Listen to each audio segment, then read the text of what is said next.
breaking, another whistleblower is sounding the alarm in the Hunter Biden tax probe, claiming U.S. Attorney David Weiss was not making decisions and was not really in charge. That validates what we have already heard from Gary Shapley, the whistleblower who has gone public. David Spunt is live at the Justice Department with the latest. David, what do we know about this second whistleblower?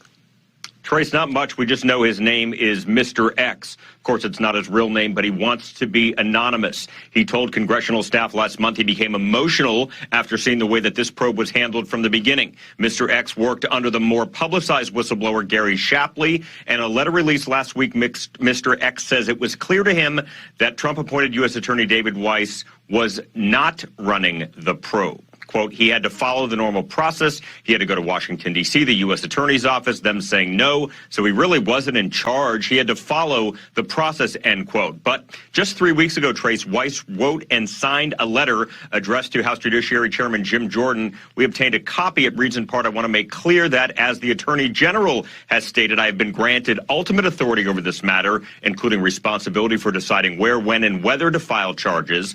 Now, given the discrepancy between what Weiss allegedly said in the meeting and what he wrote in the letter, House Republicans want to hear from him and others in his office under oath.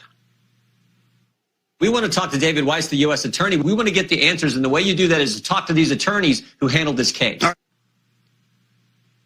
Attorney General Merrick Garland has denied blocking Weiss from investigating. The story continues on Capitol Hill and in the courts. Trace. Back to you as the news warrants. David Spunt live for us in D.C. David, thank you. Sandra. President Biden continues to get terrible news as the GOP keeps digging in order to get to the truth. Hopefully, this new whistleblower will provide answers for the American people and hold the Department of Justice accountable for any potential tampering.